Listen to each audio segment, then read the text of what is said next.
नमस्कार दोस्तों, हमने काफ़ी ज़्यादा वीडियोस अपने ब्रेकल प्लक्सिस के आपके साथ शेयर कर रखे हैं। ये जितने भी ब्रेकल प्लक्सिस के वीडियो हैं ये उन लोगों के हैं जो एडल्ट हो जाते हैं, जो कि एक्सीडेंट में जिनको चोट लगती है उनके कारण जो उनकी नसें काम करनी बंद हो जाती हैं। ऐसी प्रॉब्लम जब जो छोटा बच्चा जब पैदा होता है, डिलीवरी होती है, यही इंजरी बर्थ पैल्सीज को भी बोलते हैं, ब्रेकल प्लक्सिस बर्थ पैल्सी।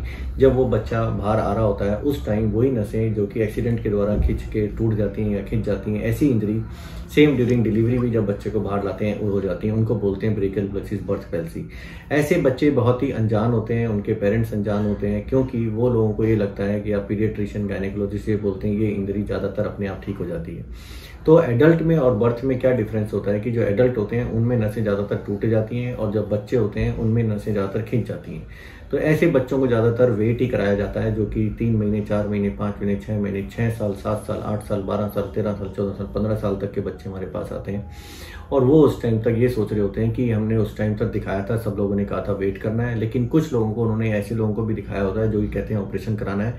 वो सुनने के बाद भी ऑपरेशन नहीं कराते, क्योंकि उनको लगता है बच्चा तो सिर्फ 2 दिन का ही है, 3 दिन का ही है, 4 दिन का ही है, 3 हफ्ते का ही है, 6 हफ्ते का ही है और 6 महीने का ही है। तो इसकी जो ऑपरेशन होते हैं, अगर उनका ये जो कोहनी है नहीं मुड़ रही है तो इसका ऑपरेशन 100% होना है।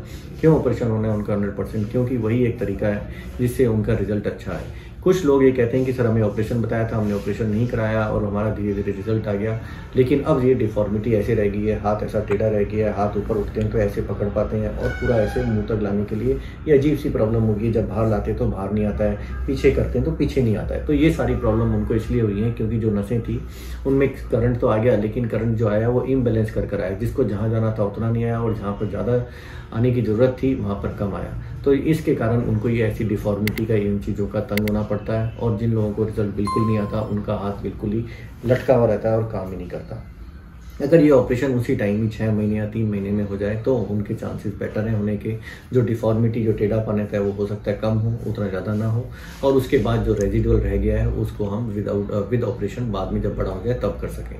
तो ऐसे बच्चे और उनके पेरेंट्स को ज़्यादातर ये चीज़ अवेयर नहीं होती कि ये प्रॉब्लम कितनी कॉमन है। हमारे पास जब पेशेंट्स आते हैं तो हम उनको जब देखते हैं, ओपीडी में आते हैं तो बाकी बच्चे भी दिखते हैं, तो उनको समझ में आता है हाँ वो सिर्फ अकेले नहीं है। उनको जो पहले बताया जा रहा था वो सिर्फ एक वेट हो रही थी, ज़्यादातर इनके एक्सपर्ट कम है। तो एक्सपर्ट से मिलकर आप ब्रेकल प्लक्सिस बर्थ पैल्सी की डिफॉर्मिटी या फिर जो इंजरी इमीडिएटली हुई है उसका जो सही सलाह है, जो उसकी ट्रीटमेंट लेना होता है, वो मैंने थोड़ा सा आपको इस वीडियो के द्वारा बताया कि जिनकी भी बच्चे डिलीवरी के टाइम उनके हाथ में प्रॉब्लम है तो वो हमसे कॉन्टैक्ट कर सकते हैं, चाहे वो किसी भी एज में हो, किसी भी ग्रुप में हो, और चाहे ट्रीटमेंट ले रहे हो तो भी हमसे सेकेंड ओपिनियन ले सकते हैं। नमस्कार।